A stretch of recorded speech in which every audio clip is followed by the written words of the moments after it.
guys, I'm back again today with another reaction video, and today we're reacting to the history of jinns being on earth before humans. We've reacted to some videos about the jinns, I think probably twice.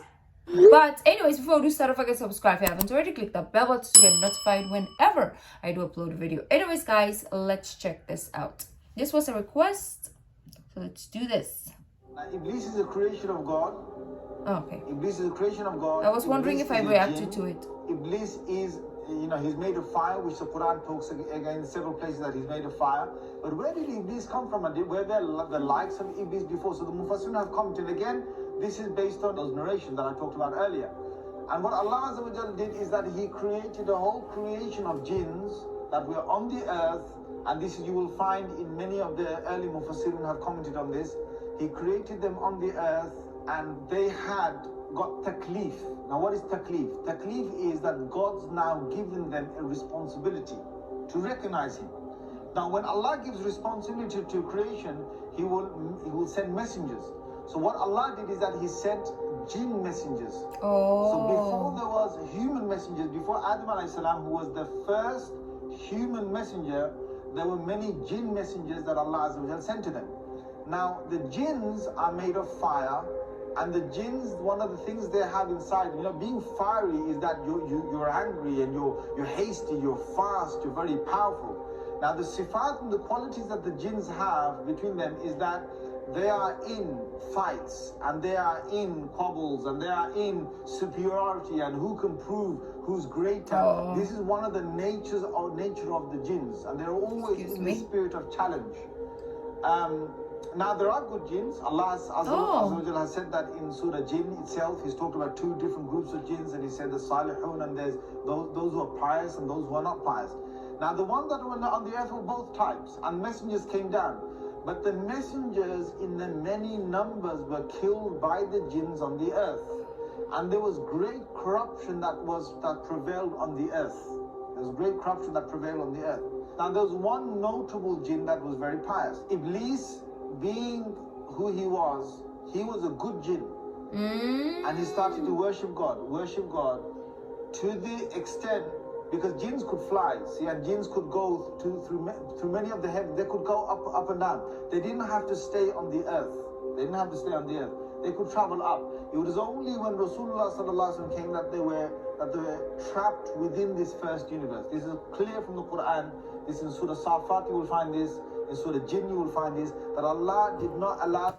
We haven't gotten to Surah Jinn and Safat, so I'm interested to get to that surah to learn about this as well.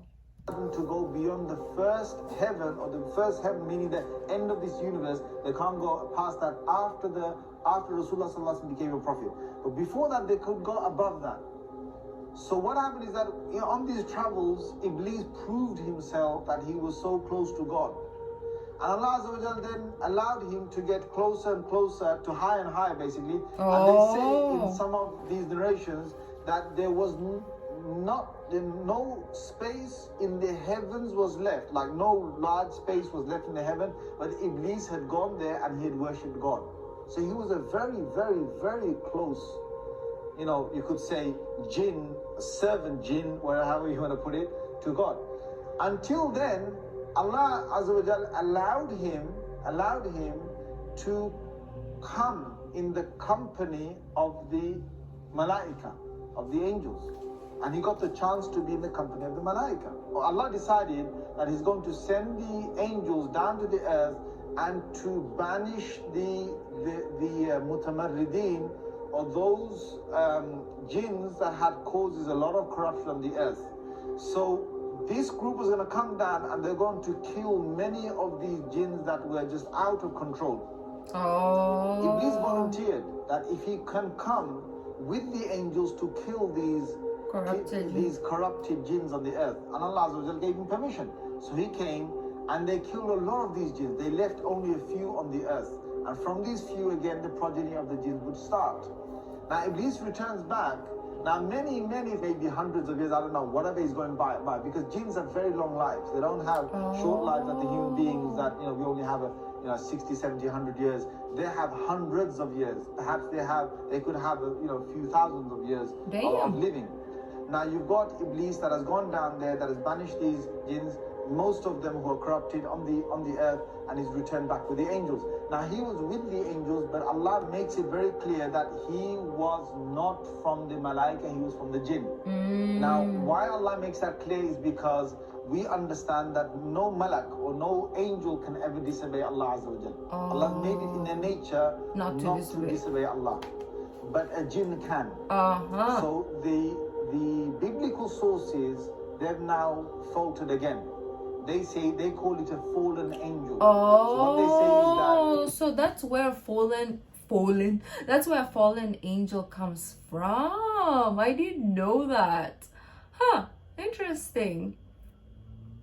I've never thought like jinns were angels. I just thought they were like these creatures.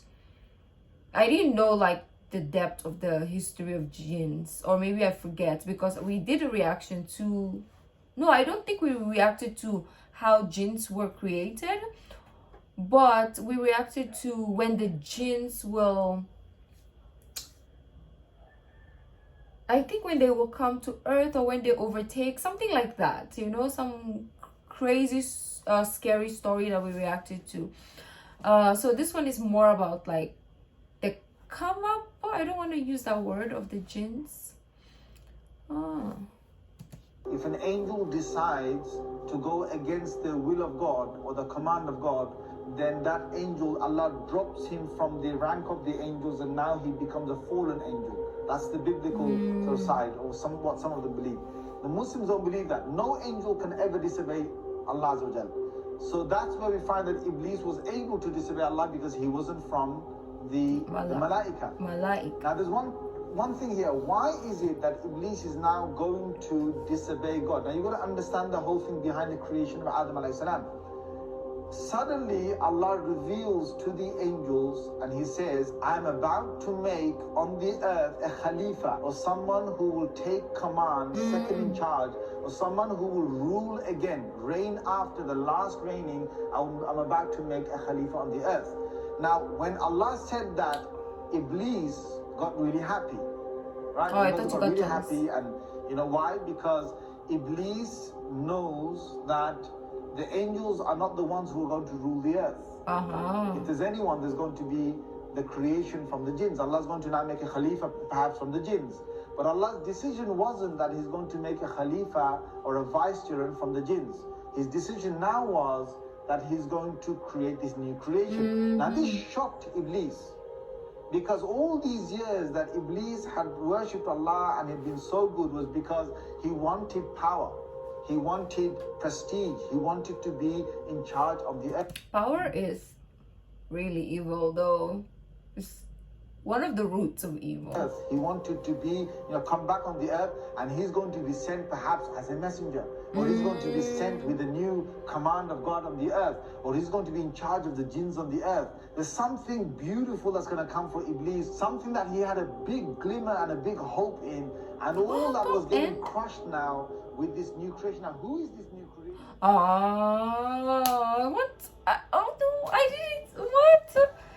It doesn't end there. There's more.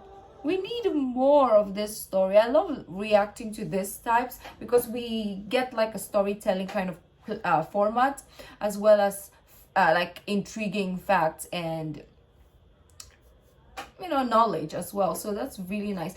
If there is like a continuation to this, that would be interesting, because we looked at it on Adam and Eve's side, but we never looked at it on Iblis. Can I say point of view? I don't know the terminologies, but anyways, let me know what you guys thought. If you like this video, don't forget to give this video a thumbs up, subscribe if you haven't already, leave it in the comment section down below what other videos you'd like me to react to. The original link of this video will be in the description box down below, so as my social media links. So guys, I'll see you in the next video. Bye.